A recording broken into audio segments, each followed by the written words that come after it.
दिल्ली में बीजेपी सरकार के 100 दिन पूरे हो चुके हैं और मुख्यमंत्री रेखा गुप्ता के नेतृत्व में सरकार की कई योजनाओं की शुरुआत हुई है। कुछ पुरानी योजनाओं को और रफ्तार दी गई। क्या कुछ कहना है 100 दिन के अपने कामकाज पर दिल्ली की मुख्यमंत्री रेखा गुप्ता का, आपको दिखाते हैं एबीपी न्यूज की पॉलिटिकल एडिटर मेघा प्रसाद के साथ रेखा गुप्ता की एक खास बातचीत।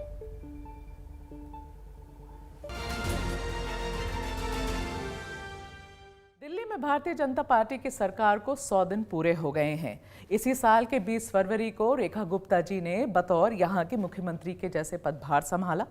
इन पिछले 100 दिनों में क्या चुनौतियां आई, क्या सीखा उन्होंने, क्या उनकी उपलब्धियां हैं और दिल्ली के लोगों के लिए आगे का क्या विजन है, ये सब विस्तार से जानने के लिए मेरे साथ खुद दिल्ली के मुख्यमंत्री रेखा गुप्ता जी अभी मौजूद हैं। रेखा जी, आपका एबीपी पर बहुत बहुत स्वागत है। तो पहले बधाई ये 100 दिनों के लिए। और आपसे पहला सवाल मेरा यही होगा रेखा जी, आपकी खुद की आकलन क्या है ये पिछले 100 दिनों की? देखिए, मैं अपने नज़रिए से बताऊं तो 100 दिन एक बहुत ही छोटा टाइम स्पैन है किसी चीज़ को इवेल्युएट करने के लिए।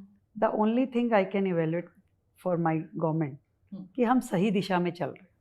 Okay. स्टेप 1 कर पाए कि 2 कर पाए कि 10 कर पाए, उसको कैलकुलेट करना अभी बहुत इनिशियल स्टेज है, पर दिशा सही है और दशा सुधारनी है दिल्ली की, ये मैं समझ पाई हूँ। दिशा सही है, ये आपको क्लैरिटी हो गई है? एग्जैक्टली क्या करना क्या है हमें, हाँ। दिल्ली के लिए हमारा प्लान क्या है, हमारी रिक्वायरमेंट क्या है, दिल्ली चाहती क्या है, इस दिशा में हम आगे बढ़ रहे हैं और सही दिशा में जा रहे हैं, इतना मैं कह सकती हूँ। तो रेखा जी ये बताइए कि इन 100 दिनों में ऐसा तो नहीं है कि चुनौतियां नहीं आई होंगी, चुनौतियां आई ज़रूर होंगी आपके सामने। तो क्या थी ये चुनौतियां और क्या सीखा रेखा गुप्ता ने इन चुनौतियों से?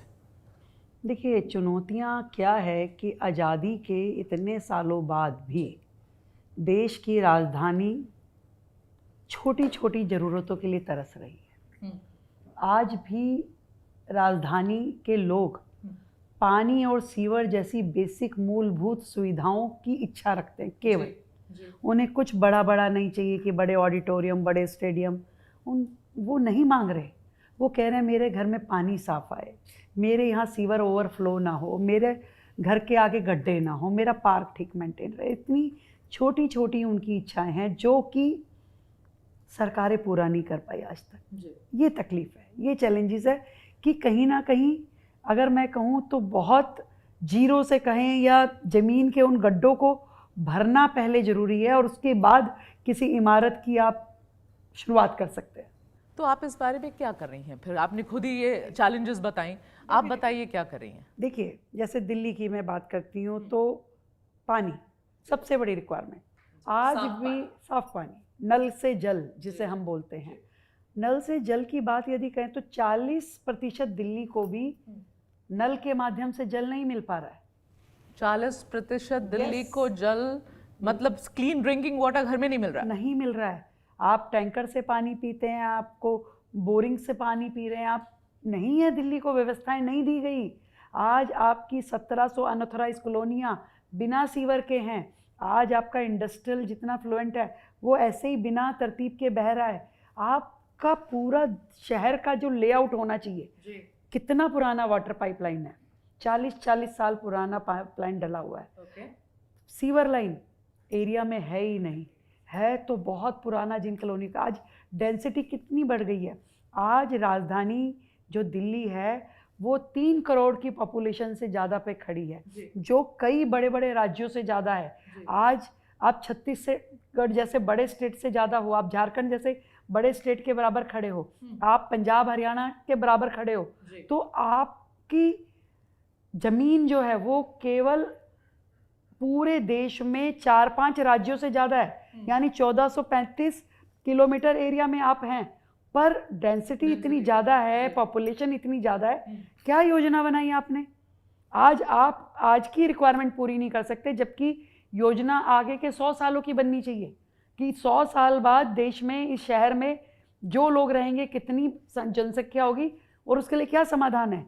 नहीं बनाई गई कोई योजना, तो फिर काम हो रहा है उस पर। तो फिर इन 100 दिनों में आपने योजना बनानी शुरू कर दी है? क्या है, क्या हो रहा है? एग्जैक्टली। हाँ, हमने काम की शुरुआत करी कहाँ कहाँ वाटर पाइपलाइन का रिक्वायरमेंट है, कहाँ कहाँ सीवर लाइन का रिक्वायरमेंट है, उसको बनाने की दिशा में। और क्योंकि मुझे पता है कि अगला मुद्दा जब आप यमुना जी पे लेके आएंगी, मैं हाथ की हाथ बोल देती हूँ यमुना की सफाई, क्योंकि मुझे पता है आप पूछे बिना मानेंगी नहीं कि बताइए आप यमुना जी के लिए क्या टारगेट है, क्या काम करना चाहती हैं। यमुना की जो सफाई है मैं आपको बताना चाहती हूँ, वो जुड़ी है सिटी के इस पूरी टाउन प्लानिंग के साथ में। आपका सीवर जब तक टैप नहीं होगा, सीवर लाइन के माध्यम से एसटीपीज में नहीं जाएगा, वो सीधा का सीधा जाके यमुना में गिरता है। आज दिल्ली के 22 बड़े नाले जाके सीधा यमुना में गिरते हैं, जो नदी से भी बड़े हैं, जिसे साहिबी नदी बोलते थे, नजफगढ़ ड्रेन। आज कोई उसे टैप नहीं कर रहा। जो वर्तमान में एसटीपीज हैं, सीवेज ट्रीटमेंट प्लांट, वो काम नहीं कर रहे। मतलब ये डीपीसीसी का रिपोर्ट है कि आपके 38 में से 22 एसटीपी काम नहीं कर रहे थे, जिन्हें हमारी सरकार ने आने के बाद उसको रेनोवेट करना, उसकी कैपेसिटी पे उसको चलाने के लिए काम करना, उसके टेंडर किए हैं। ठीक है, तो मैं तो ये बात तो समझती हूँ रेखा जी कि आप लोगों ने ये टाइमलाइन, मतलब ये गलत होगा अगर मैं कहूँ कि आपने टाइमलाइन दिया था कि मैं यमुना को बिल्कुल साबरमती रिवर फ्रंट के जैसे बदल देंगे। लेकिन मैं तब भी, और मुझे पता है आप तब भी मुझसे कहेंगे कि मैं कोई टाइम नहीं बता रही हूँ आपको, लेकिन मैं तब भी ये जानना चाहती हूँ रेखा जी कि कितना समय लग जाएगा, क्योंकि प्रॉब्लम्स बड़ी हैं और ये नजफगढ़ ड्रेन से लेके जो बाकायदे जितनी भी ड्रेन्स हैं वो सारी इशूज हम सब समझते हैं, because this is your poll promise, आपकी एक बड़ी प्रॉमिस यमुना रही है। 100% तो आप कब तक लोगों को आप डिलीवर करेंगे? मैं यही कहना चाहती हूँ, प्रॉमिस था, है, आज भी वहाँ हम खड़े हैं कि हमें ये काम करना है। और उसके लिए एक जो विस्तृत प्लान उसका हमने बनाया, क्या क्या काम करने होंगे यमुना को स्वच्छ करने के लिए। तो समझ में आया कि भाई पहले पूरे शहर में सीवर लाइन बिछानी पड़ेगी, मतलब स्टार्टिंग फ्रॉम जीरो, कि आप पूरे शहर को सीवर लाइन बिछाइए, फिर उसको एसटीपी से जोड़िए, नहीं एसटीपी है तो उसको डिसेंट्रलाइज एसटीपी बनाने होंगे, उसमें हर नाले को आपको टैप करना पड़ेगा, उसका बीओडी लेवल ठीक करके वाटर को ट्रीट करके उसमें उसको यमुना तक पहुंचाना होगा। जितना बड़े नालों का सिल्ट है, मैं आपको बताना चाहती हूँ कि इस 100 दिनों के छोटे से कार्यकाल में हमने 20 लाख मीट्रिक टन सिल्ट उन ड्रेन से डिसिल्टिंग करी है, उन ड्रेन से निकाली है जो एज इट इज जाके यमुना जी में गिरता था। आप समझिए 40 नए डिसेंट्रलाइज हमने एसटीपीज बनाने की मंजूरी दी, जो 4000 करोड़ की लागत से बना रहे हम। उसमें सीवर लाइन, उस सीवर लाइन को बिछाने के लिए इस छोटे से समय में हमने 456 अनऑथराइज कॉलोनी और 65 गांवों को पहला टारगेट बनाया कि इसमें हम सीवर लाइन बिछा के और डिसेंट्रलाइज एसटीपी से उसे जोड़े। तो ये जो समय आप मुझसे पूछ रही हैं, मैं इतना कह सकती हूँ कि किसी को आपने 15 साल दे दिए, किसी को आपने 11 साल दे दिए, अरे हमें अपना, हमें हमारे 5 साल तो पूरा करने दीजिए। आपको पीरियोडिकली समयबद्ध समय से हम लोग आपको रिपोर्ट देंगे कि आज हमने इतना काम किया, अगले 3 महीने में इतना हुआ, उससे 6 महीने में इतना हुआ। We will give report card to public also. हम बताएंगे हमने कितना किया, क्या किया। पर आपके 5 साल में आपको लगता है कि डिलीवर कर देंगे आप? काफी चीजें सुधार में आएंगी। जो बेसिक प्रोसीजर है, जो काम होना चाहिए यमुना की सफाई के लिए, ये कोई झाड़ू नहीं लगानी यमुना जी पे, समय तो लगेगा आपको कि झाड़ू लगानी और साफ कर दिया। नहीं, समय लगेगा पानी आपको। यमुना में ई फ्लो यानी नेचुरल वाटर एक बूंद नहीं आता है, सब नाले का पानी चल रहा है अभी, उसमें नेचुरल वाटर आए, उसमें वाटर ड्रेनेज का भी आए तो प्यूरिफाई होके आए। आज यदि यमुना जी को हमें साफ करना है, आचमन योग्य करना है, तो ऐसे बहुत सारे काम हैं जो करने हैं, जिसको हमारी सरकार ने करना शुरू कर दिया। ठीक है, तो कोई एक असेसमेंट है कि आपके ब्यूरोक्रेट्स आपको कोई असेसमेंट दे रहे हैं, क्योंकि लोगों की आशाएं आप पे लगी हुई हैं। जैसे मैंने बताया डिसेंट्रलाइज एसटीपी हमने 40 नए अब डिसेंट्रलाइज एसटीपी को 2 साल लगेंगे बनने में, वो बनेगा। उसके बाद में यमुना उस पर मतलब जो ड्रेनेज है उस पर ट्रीट होगी, तब यमुना जी में जाएगी। तो ऐसे सारी सीवेज लाइन, अब सीवर लाइन कहीं 6 महीने, कहीं साल, कहीं 2 साल सीवर लगेगा बनने में। तो मैं आज कैसे झूठ बोलूं, मैं नहीं बोल सकती। मुझे पता है यमुना जी को साफ करना एक बड़ा प्रोजेक्ट है जो बैकलॉग के सालों का, तो कपल ऑफ इयर्स कह सकते हैं सेफली वी कैन से कि 2-3 साल लग जाएंगे यमुना को पूरा ठीक करने में। 9000 करोड़ का बजट हमने इस साल इस पानी और सीवर लाइन की व्यवस्था के लिए रखा है। केंद्र सरकार से भी हमें अमृत 2 में मदद मिलेगी। हम लोग मिल करके इस यमुना जी के काम को, जो हम सबकी आस्था का प्रतीक है, इसे पूरा करें। ये हमारी डिटर्मिनेशन है। ये एक एक्चुअली कंप्लेन अब आ रही है दिल्ली से, वो ये आ रही है जो कि पहले नहीं होता था, कि लोड शेडिंग बहुत हो रही है, बिजली कटौती हो रही है। और ये दिल्ली के लटियंस दिल्ली से कंप्लेन है, साउथ दिल्ली से कंप्लेन है, पॉश इलाकों में भी हो रही है, हर जगह हो रही है। लोड शेडिंग लंबी लंबी हो रही है, 2 घंटे 3-3 घंटे हो रही है। तो ये क्यों हो रहा है रेखा जी? बिकॉज ये तो पहले नहीं होता था। What's the matter now? देखिए, मैं आपको बताती हूँ कि जितनी बिजली सरकार पहले खरीदती थी, आज उतनी तो खरीद ही रही है, उससे ज़्यादा ही खरीद रही है। ओके। जितना डिस्ट्रीब्यूशन पहले होता था वो भी हम कर रहे हैं, जितने ग्रिड पहले काम कर रहे थे वो भी उतने कर रहे हैं। ये एक मिसकंसेप्शन है जो जानबूझ के अपोजिशन के लोग ऐसा फैलाना चाहते हैं। पहले भी आपका मान लीजिए किसी ग्रिड का सर्विस होना है तो उसमें थोड़ा अगर हॉल्ट देना है तो दिया जाता था, पर तब शोर मचाने वाला विपक्ष नहीं था कि हम कहें। हमारे अंदर एक अंडरस्टैंडिंग थी कि भाई ये जो ज़रूरी है सर्विसिंग के लिए, ग्रिड की ऑपरेशनल, उसके लिए वो होगा ही होगा। आप उसको इशू बना दे, घर में कैंडल लगा के बैठ जाएं, तो भाई हम क्या कर सकते हैं? आप और मैं बैठे हैं या कैंडल लगा ले तो आप कह सकती हैं कि भाई लाइट नहीं है इसलिए हम कैंडल लगा के बैठे हैं। तो ये ग्रिड मेंटेनेंस की वजह से हो रहा है दिस लोड शेडिंग, और इस तरह some other problem? हम आपको पूरा डाटा दे सकते हैं कि पिछले सरकारों के कार्यकाल में इसी महीने में कितनी बार ग्रिड से लाइट गई होगी और आज कितनी गई है। आप कंपैरिजन कर लीजिए खुद, आपको लगे तो फिर एक शो बुला ले। अच्छा, ओके। चलिए रेखा जी आगे, तो thank you for clarifying this, क्योंकि देखिए ऐसा है कि लोग and normal people, normal people who we know, उन्होंने भी फ़ोन करके कहा कि बिजली कट रही है बहुत। अब आते हैं ज़रा दिल्ली के स्कूलों पर। रेखा जी, काफ़ी आतंक मचा रखा है इन लोगों ने। और पिछले, इनफैक्ट मैं कुछ स्टोरीज़ में खुद भी देख रही थी जहाँ ये पेरेंट्स, देखिए आतिशी जो लगा रहे हैं आपके ऊपर आरोप, हो तो चलिए एक आरोप है उनका, तो ये कहना है कि जब से आप लोग आए हैं, जब से आप आई हैं, तब से स्कूल मनमानी अपनी फ़ी बढ़ा रहे हैं। अब मैं ये तो नहीं मान सकती हूँ कि प्राइवेट स्कूलों ने पिछले 10 सालों में अपनी फ़ी नहीं बढ़ाई होगी। If we look at the data तो वो भी आएगा सामने, बट ये आरोप लग रहा है और ये मुद्दा एक्चुअली गर्म हो रहा है अभी, क्योंकि ऐसे पेरेंट्स हैं जो स्कूल के सामने बड़े खड़े होकर कह रहे हैं कि भाई इंस्ट्रक्शन सीएम के ऑफिस से आ रहा है, हमें आश्वासन मिल रहा है सरकार से कि फी नहीं बढ़ेगी, तब भी ये फी बढ़ा रहे हैं। स्कूल वाले सुनते नहीं हैं और बाउंसर्स के साथ बच्चों को बाहर भेज देते हैं। तो ये तो थोड़ा तमाशा चल रहा है। रेखा जी, क्या कर रही हैं आप इस बारे में? जिस स्कूल की आप बात कर रहे हैं कि बाउंसर बाहर खड़े हैं बच्चों को स्कूल में, आपका उसका केस स्टडी कीजिए, कब से केस चल रहा है वो। पिछले 4 साल से कोर्ट में वो पेरेंट्स लड़ाई लड़ रहे हैं। हर साल स्कूल फीस बढ़ा रहा है, कोई पहली बार नहीं बढ़ा रहा। और यहाँ दिल्ली के इन प्राइवेट स्कूलों का को बहुत ही आनंद आ रहा था कि दिल्ली में जो स्कूल का एडमिनिस्ट्रेशन है, जो फ़ी हाइक है, उसके लिए कोई कानून ही नहीं था। दिल्ली के private school, Delhi school act 1973 से गवर्न है, जिस एक्ट में फ़ीस के लिए कोई प्रावधान नहीं है। उसमें एक लाइन मेंशन है कि दिल्ली का प्राइवेट स्कूल अपनी फ़ीस बढ़ाए और बढ़ा करके डायरेक्टर एजुकेशन को इंटीमेट कर दे।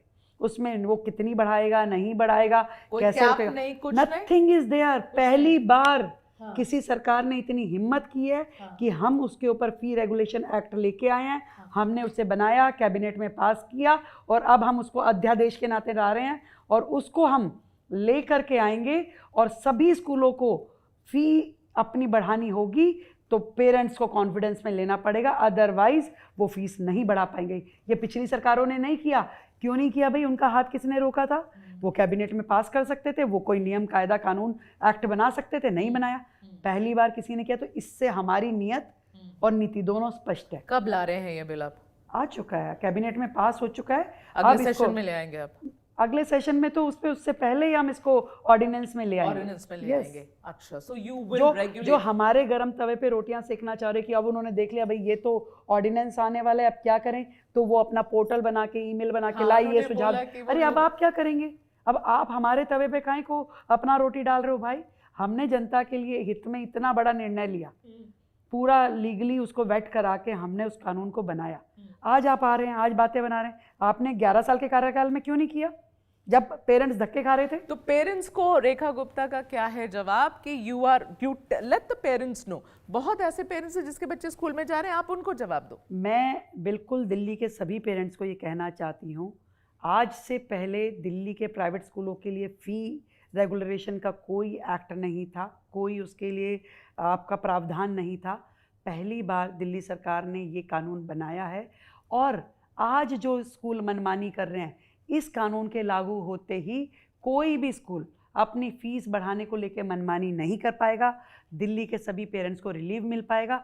जो स्कूल आज बातें नहीं सुन रहे, अपनी मनमानी करते हुए कुछ भी कर रहे हैं, उनको तभी गवर्न किया जा सकता है जब ये एक्ट लागू हो जाएगा। तुरंत शीघ्र कैबिनेट में हमने कानून पास कर दिया, ऑर्डिनेंस के माध्यम से ये लागू होते ही स्कूलों पे पूरी लगाम कस दी जाएगी। रेखा जी, वायु प्रदूषण बहुत बड़ी समस्या है, बहुत बड़ी, हम सब झेलते हैं। इसके बारे में रेखा गुप्ता क्या कर रही हैं, क्या योजनाएं हैं? समस्या से आप डील करने के लिए मुझे सल्यूशन बताइए आपकी सरकार की, और ये भी बताइए रेखा जी कि क्या इस बार दिवाली के समय हमें वही भुगतना पड़ेगा जो पिछले इतने साल से हम भुगतते आ रहे हैं? देखिए, इस विषय पे डिटेल में चर्चा करनी है तो मुझे आप मेरा एक और इंटरव्यू प्लान कर लीजिए, क्योंकि इतने छोटे छोटे काम नहीं हैं कि मैंने कह दिया, आपने सुन लिया और वायु प्रदूषण खत्म हो गया। आज दिल्ली जो देश की राजधानी है, यदि पूरे भारतवर्ष में सबसे ज़्यादा AQI वाली सिटी बन रही है तो उसके अनेकों कारण हैं जो पिछली सरकारों ने एक पे भी काम नहीं किया। डस्ट बहुत बड़ा कारण, रोड डस्ट और व्हीकलर पॉल्यूशन बहुत बड़ा कारण है। आपका जो फ्यूल, जो धुआं है, जो आप झुग्गी बस्तियों में कहीं चूल्हा जल रहा है, कहीं पे आपके वॉचमैन जो लकड़ियां जला के सर्दियों में बैठते हैं, वो एक बहुत बड़ा कारण है। स्वीपिंग ना होना एक बहुत बड़ा कारण है। कूड़े के पहाड़ एक बहुत बड़ा कारण है। और इतनी बात मैं कह सकती हूँ, आज की हमारी जनता की अपनी ये सरकार इन सभी सेगमेंट पे काम कर रही है। चाहे डस्ट मिटिगेशन की बात हो, चाहे हमारे जो व्हीकल का पोल्यूशन है उसका निवारण करना हो, हम EV पॉलिसी लेकर के आ रहे हैं। हमने अभी तक 400 इलेक्ट्रिक व्हीकल बसेस जनता को समर्पित की है। इस साल के अंत तक हम 2000 और बसेस जनता को EV की देने वाले हैं। हम डस्ट मिटिगेशन के लिए, पहले की सरकार क्या करती थी, वाटर स्प्रिंकलर सर्दी के केवल 2 महीना। भाई सर्दी के 2 महीना पॉल्यूशन थोड़ी ना है, 12 महीना पॉल्यूशन रहता है, उसको ख़त्म करना होगा। डस्ट पार्टिकल गर्मी में भी उतना ही है जितना सर्दी में है। तो पूरा का पूरा 12 महीने हमारे वाटर स्प्रिंकलर, खुद हमने दिल्ली सरकार के अपने स्प्रिंकलर्स जो 250 स्प्रिंकलर्स हम लगा रहे हैं, 1000 टोटल स्प्रिंकलर दिल्ली में काम करेंगे, एंटी स्मोकन काम करेगी। हाई राइज जो बिल्डिंग है उनके ऊपर हम कंपल्सरी कर रहे हैं कि आपको एंटी स्मोकन लगानी पड़ेगी। और जितने पेरिफरीज हैं उस पे जो इलेक्ट्रिक पोल है उस पे हम मिस्ट लगा रहे हैं ताकि वहाँ से भी डस्ट पॉल्यूटर बैठे। और इसके अलावा 70 लाख पौधे दिल्ली में लगाने का इस साल हमारा प्लान है। तो रेखा जी, आप जब इतनी बातें समझ भी रही हैं, आपकी योजनाएं भी हैं, आप इस पे कार्य भी करना शुरू कर दिए, तो हम ये होप कर सकते हैं कि ये दिवाली कम से कम इतनी एयर पोल्यूशन नहीं होगी जितनी पिछले बार थी? हमने जितनी चीज़ें सोची है जी पॉल्यूशन कम करने की दिशा में, उन सबको हम करेंगे। हमने तो क्लाउड सीडिंग का भी पूरा प्लान बनाया जो कि पहली बार हो रहा है। तो दिल्ली में yes we have done MOU। हमने उसके लिए पूरा बजटरी प्रोविज़न कर दिया, सब कुछ कर दिया। दिल्ली पहली बार इस तरह के एक्सपेरिमेंट देखेगी। हमने जितनी भी साइंटिफिक इंस्टीट्यूशंस है उनके साथ हम MOU कर रहे हैं, कि स्टार्टअप्स के साथ MOU कर रहे हैं कि आप लाइए नई टेक्नोलॉजीज, इनोवेटिव आइडियाज़ जो कि दिल्ली में पॉल्यूशन कम करने की दिशा में काम आ सकते हैं। तो हर फ्रंट पे हम लड़ाई लड़ रहे हैं। हमारा मिशन है कि कैसे भी हो समस्या का समाधान होना चाहिए। दिल्ली के विपक्ष के नेता के तौर पे केजरीवाल जी को मिस करती हैं रेखा गुप्ता? क्यों करेंगे? दिल्ली खुश है कि ये आपदा दिल्ली से गई, अब तो पंजाब पे चली गई। अब तो पंजाब वालों को अपने आप को संभालना है। दिल्ली को ये मालूम है कि अब हमारा बेहतर समय आ गया। अब सच में नाम वाली सरकार नहीं, काम वाली सरकार आ गई है। अब भ्रष्टाचार के मेवे खाने वाली सरकार नहीं, सेवा करने वाली सरकार आई है। तो दिल्ली इज़ हैप्पी। उन्हें मालूम है हर एक आदमी आपको मिल जाएगा, भाई काम तो हो रहा है, उन्हें मालूम है। हम ना झूठे वायदे करते, ना हमारी कमिटमेंट में आपको दोगलापन दिखेगा। जो कर रहे हैं वो जनता को दिख रहा है।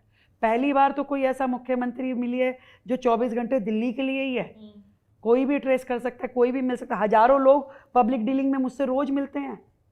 पिछले मुख्यमंत्री को खोज के दिखा देते हैं ना आप, तो दिल्ली काहे को याद करेगी भाई। सड़क पे धरना वरना तो नहीं हो रहा है अभी, धरना पार्टी नहीं है। वो लोग तो वो थे कि सत्ता में रहते हुए धरने करते थे, तो सही है, वो विपक्ष की पार्टी है, विपक्ष में चली गई। मुलाकात तो हुई क्या सीएम बनने के बाद? उनसे मुलाकात हुई कहीं केजरीवाल जी से? उन्होंने पंजाब की ओर रवानगी कर ली है। आपसे मुलाकात नहीं हुई? दिल्ली में समझेगा यहाँ कौन है तेरा मुसाफिर, जाएगा कहाँ, तो वो जा चुके।